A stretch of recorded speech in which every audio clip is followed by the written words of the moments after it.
Olá, pessoal. Tudo bem com vocês? Vamos, então, dar continuidade às nossas aulas. Nas aulas passadas, então, nós vimos os processos farmacocinéticos, tá? Então, nós vimos os processos que são os responsáveis pela disponibilização do fármaco ao organismo.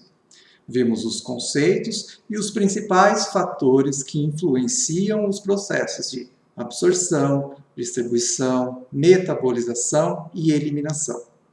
Agora, na aula de hoje, e a partir dessa aula, nós vamos trazer a matemática como uma ferramenta de auxílio da interpretação de como esses processos ocorrem e como eles podem estar alterados. Tá? Então, dessa forma, na aula de hoje, nós vamos começar a introduzir a matemática na farmacocinética. E o primeiro tema referente a essa introdução da matemática se refere à ordem cinética. Então, as ordens cinéticas que representam como esses processos cinéticos podem acontecer, certo? Então, vamos lá começar. Então, a ordem cinética é a relação existente entre a concentração ou quantidade de um fármaco e a velocidade com que esse processo ocorre. Então, a velocidade com que os processos cinéticos ocorrem, os processos farmacocinéticos, absorção, distribuição, metabolização e eliminação, vão ocorrer com uma velocidade que depende da quantidade do fármaco que está sofrendo o processo em função do tempo. Então, essa variação da quantidade ou concentração em função do tempo. Agora, essa velocidade se relaciona com a quantidade ou concentração do fármaco que está disponível para sofrer esse processo. Então, essas relações é que são estabelecidas na ordem cinética. Existindo, então, fármacos que apresentam uma cinética de primeira ordem e fármacos que apresentam uma cinética de ordem zero. Vamos estudar um pouquinho, então, cada uma delas. O que vem a ser uma cinética de primeira ordem? A velocidade do processo é quando dita diretamente proporcional à concentração ou quantidade do fármaco envolvido no processo, nós dizemos que essa é uma cinética de primeira ordem. Ou seja, a velocidade do processo depende da quantidade do fármaco que está disponível para sofrer aquele processo. Ela é também denominada de cinética linear, uma vez que alguns parâmetros se alteram de modo diretamente proporcional. Por exemplo, quando o aumento das concentrações plasmáticas ocorre proporcionalmente ao aumento da dose administrada. É bastante óbvio a gente pensar nisso, né? Você tem um aumento da dose administrada, você tem um aumento proporcional da concentração plasmática obtida com essa dose administrada. Então, vamos entender aí um pouquinho isso nessa figura, que vai ilustrar aí a ocorrência dessa cinética de primeira ordem ou uma cinética linear. Então, nós temos aqui um exemplo, um processo de absorção, em que temos uma quantidade de fármacos disponível para sofrer um processo de absorção e ele vai sofrer esse processo de absorção com uma velocidade definida. Aqui eu coloquei como exemplo, nós temos 12 moléculas do fármaco sendo disponíveis para serem absorvidas nessa velocidade de absorção. 6 moléculas por segundo. Então, passando 1 segundo, 6 moléculas serão absorvidas. Quantas moléculas ficam no compartimento doador, no local da administração? Temos aqui, se tínhamos 12, 6 foram absorvidas, restam 6 moléculas. Agora, como a quantidade de fármacos disponível para sofrer esse processo de absorção caiu à metade, o que vai acontecer com a velocidade com que essa nova quantidade agora vai ser absorvida? Obedecendo uma cinética de primeira ordem, essa velocidade vai se reduzir à metade. Então, essa velocidade de absorção 2 será agora 3 moléculas por segundo. Como nós temos 6 moléculas, passando então 1 segundo, 3 moléculas serão absorvidas. Quantas moléculas ficaram ainda no local da administração? 3 moléculas. Eram 6, 3 foram absorvidas, restam 3 moléculas. Novamente, o mesmo raciocínio. Como a quantidade do fármaco disponível para sofrer o processo se reduziu à metade, o que vai acontecer com a velocidade com que esse processo vai ocorrer? Novamente, esse processo vai se reduzir à metade. Então, agora, metade das moléculas serão absorvidas pela unidade de tempo. Então, uma molécula e meia vai ser absorvida. Então, isso representa bem, simplificadamente, o processo cinético que obedece a uma cinética de primeira ordem, ou uma cinética linear. A velocidade do processo é dependente diretamente da quantidade do fármaco que está disponível para passar pelo processo. Certo?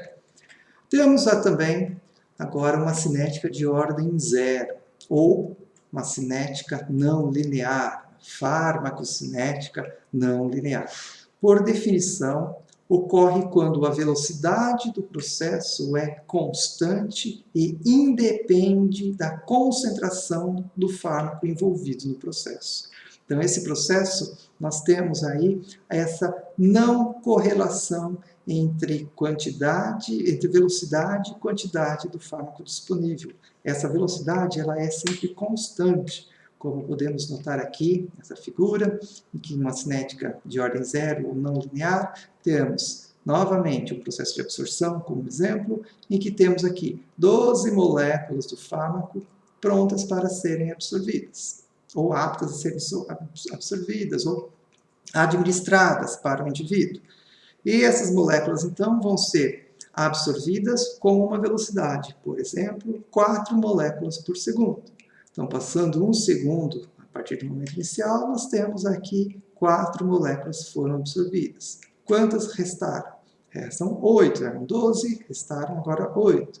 Essas 8 moléculas, é uma quantidade menor, vão ser agora absorvidas por qual velocidade? Pela mesma velocidade, 4 moléculas por segundo. Então, a velocidade está sendo mantida constante nesse processo, olha só.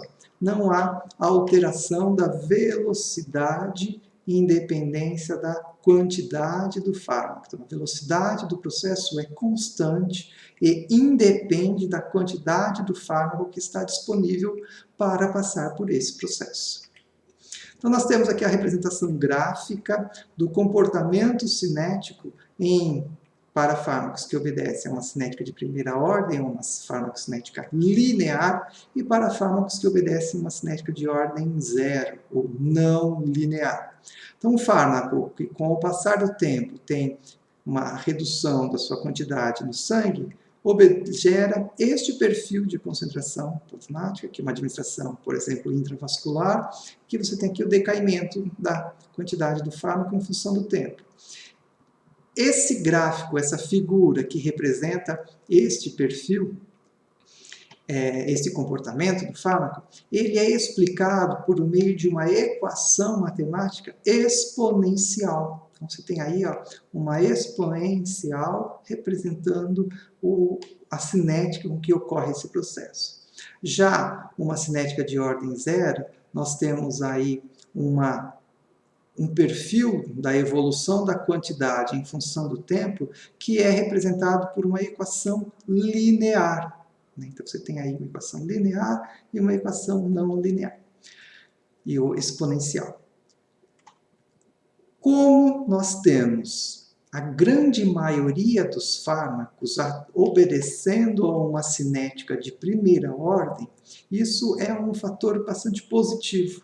Isso faz com que a interpretação e todo o manejo matemático da farmacocinética se torna mais fácil. A farmacoterapia para fármacos de farmacocinética linear, ou seja, que atendem à primeira ordem, terapeuticamente e clinicamente, ela tem um manejo mais facilitado. Só que matematicamente não é bem assim. Olha só, nós temos aqui uma equação exponencial que explica o comportamento dessa farmacocinética para esse fármaco. Mas nós temos aí atributos ou ferramentas matemáticas que nos auxiliam a essa interpretação. Então, para uma cinética de primeira ordem, ou uma farmacocinética linear, também chamada de farmacocinética não linear, farmacocinética linear, nós temos aí a grande maioria dos fármacos obedecendo a essa cinética, e de modo a tornar a interpretação matemática mais facilitada desse perfil, dessa evolução da quantidade em função do tempo que obedece inicialmente a essa equação exponencial, nós temos aí a possibilidade de tornar mais simples as interpretações por meio da linearização desse perfil exponencial. Então, nós temos essa linearização obtida por meio da transformação dos dados que era em escala linear, escala crescente linear, agora em escala logarítmica. Então, nós temos aqui a utilização da escala logarítmica para promover uma linearização dessa função exponencial e agora em uma função linear. Então, nós transformamos aqui a linearização, por meio da linearização, por meio de logaritmização, esse perfil exponencial em uma reta. Isso ajuda bastante as deduções matemáticas e a inserção de equações matemáticas na compreensão de uma farmacocinética linear. Por isso que é chamada de farmacocinética linear, porque em escala log obtém-se uma reta que representa esse perfil da evolução da quantidade ou concentração do fármaco em função do tempo. Vários fatores podem ser os responsáveis pela ocorrência de uma farmacocinética não linear. A grande maioria dos fármacos obedecem uma farmacocinética linear. Isso facilita bastante, então, a farmacoterapia, a interpretação farmacocinética. Mas temos alguns importantes fármacos que atendem a uma farmacocinética não linear. Agora, por que esse fármaco apresenta uma farmacocinética não linear?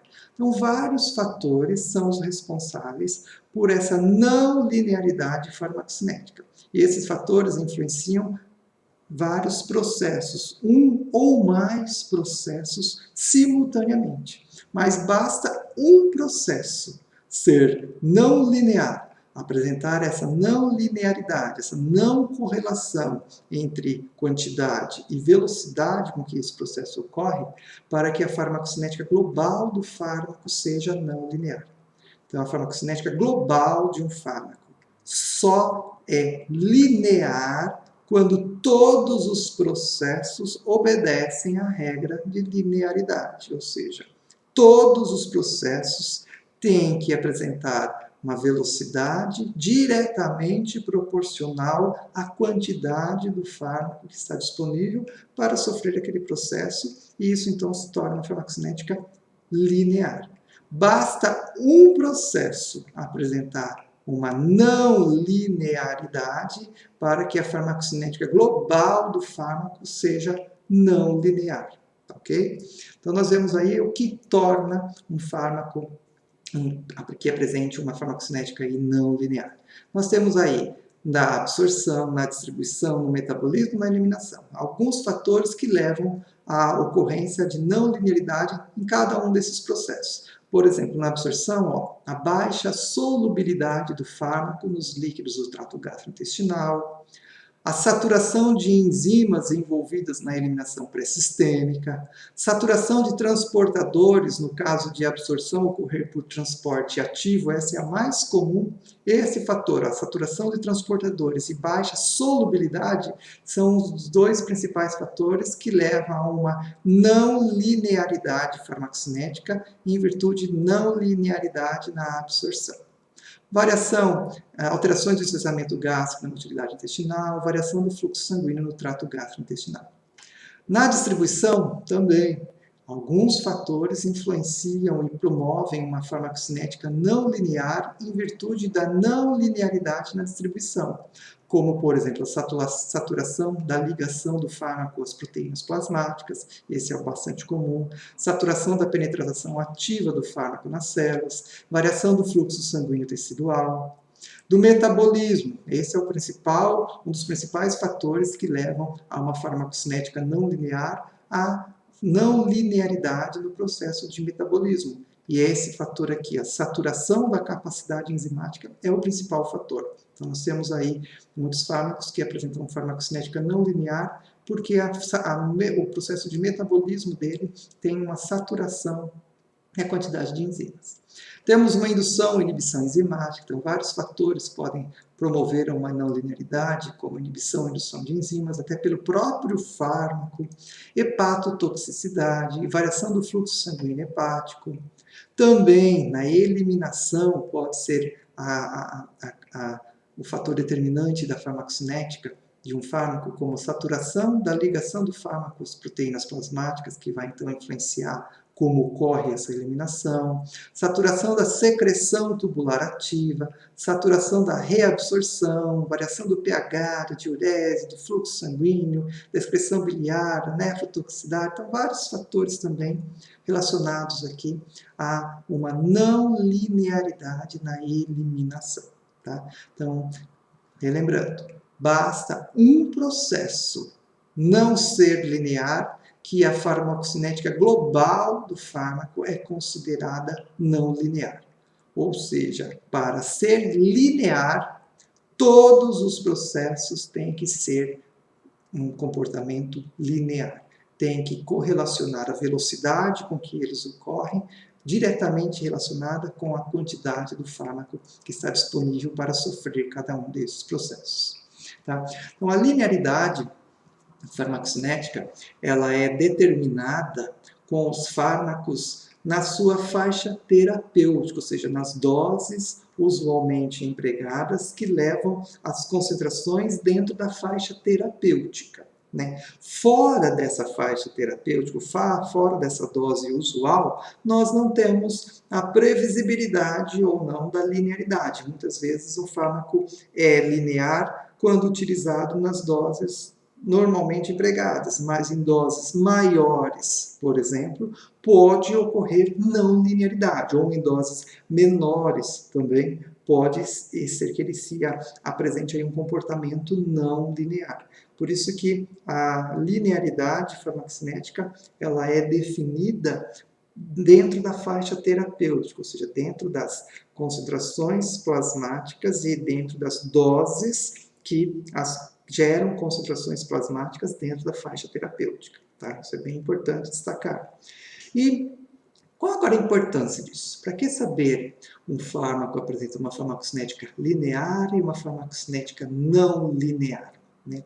Isso tem implicações aí matemáticas bem importantes que nós não vamos adentrar nessas implicações matemáticas muito a fundo, mas tem implicações clínicas muito importantes. Então, tem implicações aí para a farmacoterapia, de que como isso pode ser importante para um tratamento, para um paciente específico, para o seu tratamento, para a manutenção da eficácia e segurança aí do seu tratamento. Tá? Então, nós temos aí algumas questões aí para reflexão que nós vamos discutir nos nossos fóruns de discussões, aí, tanto pelo WhatsApp quanto pelo Moodle, algumas questões aí de reflexão relacionadas a essa importância dessa informação. O que é uma farmacocinética linear, não linear, e o impacto que ela apresenta aí. Então, quais as implicações clínicas pode acarretar uma farmacocinética não linear?